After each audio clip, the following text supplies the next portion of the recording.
Ketika kamu kehilangan momen, when you lost a moment,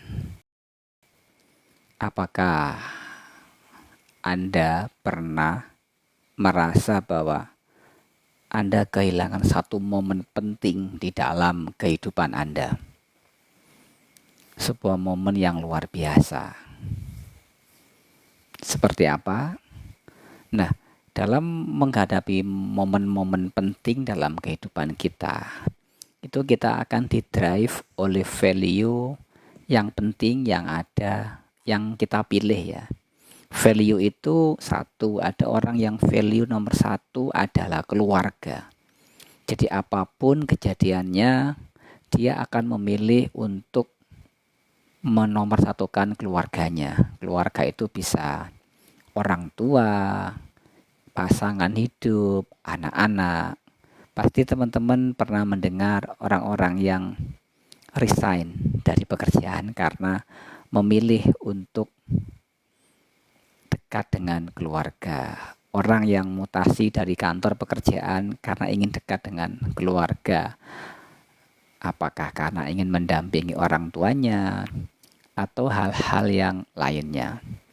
Value yang kedua adalah value tentang karir. Nah, kalau dia value-nya dia adalah karir, maka dia akan menomorsatukan pekerjaannya, bisnisnya dia. Maka dia rela meninggalkan keluarga demi untuk mengejar karirnya. Dia rela berpisah sementara dengan pasangannya menjadi petugas atau pekerja, istilahnya PJKA, pergi Jumat kembali Ahad, seperti itu ya. Jadi setiap hari Jumat malam dia akan pulang ke kotanya dan kembali lagi pada hari Minggu malam ke tempat dia bekerja. Itu adalah value yang karir atau bisnis. Ada orang yang value-nya dia memilih kawan, sosial. Dia tidak peduli dengan pekerjaan, tidak peduli dengan keluarga. Yang terpenting adalah komunitas, sebuah community. Komunitas bermacam-macam. Ada yang komunitas motor, komunitas mobil, komunitas hipnoterapi, atau mungkin komunitas spiritual. Banyak teman-teman. Jadi setiap orang akan memilih apa value yang terpenting bagi dia. Ada pula orang-orang yang dalam hidupnya momen terpenting bagi dia ketika dia memilih value terkait dengan spiritualitas, agama, belief, apa yang dia yakini bahwa ini sesuatu yang penting bagi dia. Ketika dia mengedepankan bahwa yang terpenting di dalam hidup adalah aku ini PT, pegawai Tuhan, maka hidupku keserahkan apapun segalanya untuk Tuhanku. Nah, kurang lebih seperti itu. Itu adalah value yang dipilih dari setiap masing-masing orang. Pertanyaannya teman-teman, ketika Anda dalam hidup sehari-hari seperti ini, ketika Anda kehilangan satu momen penting, di mana Anda akan merasa begitu kecewa, terluka, dan hal yang lainnya. Alasannya macam-macam. Mungkin karena kesibukan, gangguan, atau hal-hal yang tidak terduga. Yang pertama adalah teman-teman dapat meluangkan diri ya. Meluangkan diri untuk meluangkan waktu, melakukan refleksi, kontemplasi, mengambil jeda sejenak untuk merenungkan hal-hal yang telah terjadi. Apakah Anda dalam kehidupan ini sudah mengoptimalkan pembagian hidup, pembagian waktu secara optimal, atau Anda hanya mengalir ya sudah hidup hanya jalan tanpa ada perencanaan yang cukup bagus. Nah, dengan mencari makna di mana momen-momen yang terlewatkan ini menjadi sangat penting bagi diri Anda. Ada seseorang yang berseloroh seperti ini. Katanya kamu ingin menguasai dunia, kamu ingin mengatur dunia. Pertanyaannya, apakah kamu sudah mampu untuk mengatur dirimu, untuk memanajemen dirimu sendiri? Kalau kamu tidak mampu mengatur hidupmu, mengatur dirimu sendiri, bagaimana kamu akan mengatur dan menguasai dunia ini? Gitu teman-teman. Yang kedua adalah membuat dokumentasi. Kita menyebutnya sebagai journaling. Kita membuat sebuah jurnal. Menggunakan jurnal, foto, catatan, baik catatan dalam bentuk tulisan, catatan dalam bentuk suara atau voice note, berupa pengalaman, perasaan, hingga membuat kita mampu mengingat dan menghargai momen tersebut di lain waktu. Anda membuat sebuah tempelan-tempelan ya, tempelan di kalender, Anda mencatat di sana, Anda memiliki buku note, buku agenda. Nah, kalau saya pribadi menulisnya dalam bentuk journaling, bersyukur dalam bentuk buku halus seperti ini teman-teman. Jadi saya tuliskan apa saja yang penting dan apa saja yang perlu saya syukuri seperti itu. Karena hal ini akan membuat kita lebih menghargai. Ini adalah momen yang paling penting. Contoh, momen terpenting sebentar lagi apa? Pada saat memasuki 1 Januari 2025, teman-teman yang muslim akan masuk di bulan Rajab. Bulan Februari masuk ke Sya'ban, dan bulan Maret masuk ke Ramadan, bulan April Idul Fitri. Jadi kita perlu melakukan dokumentasi teman-teman. Yang ketiga, tetap hadir.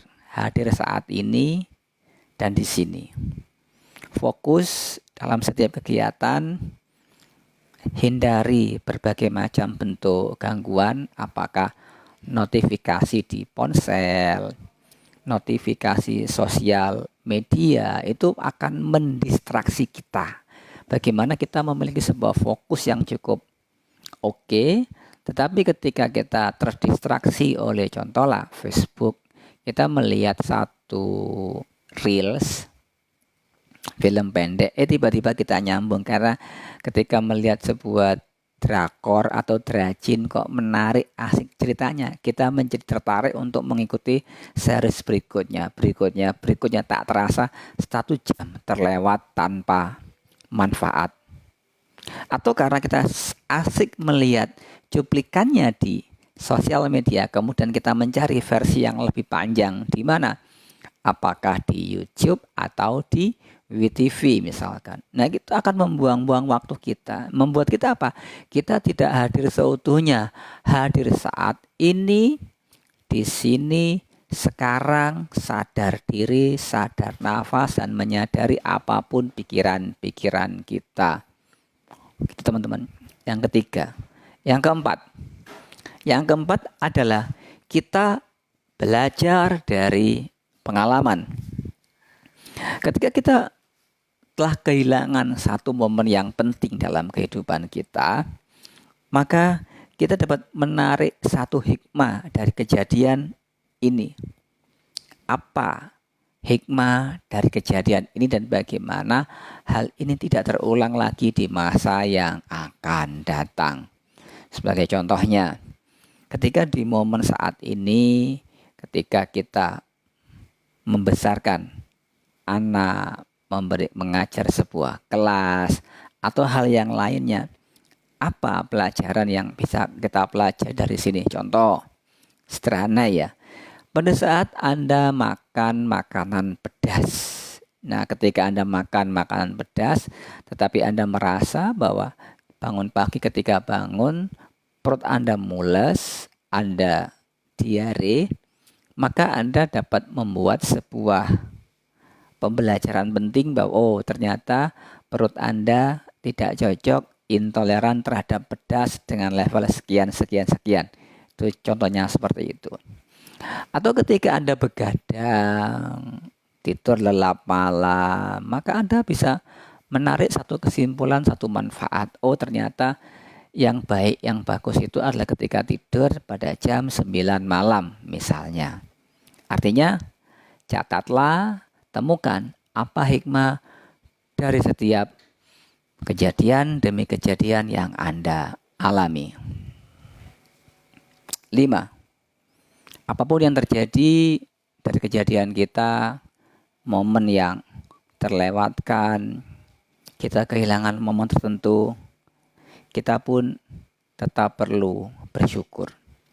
Bersyukur dalam artian apa? Kita bersyukur bahwa kita telah melewati kejadian itu dan kita dapat memperbaikinya di masa-masa yang akan datang.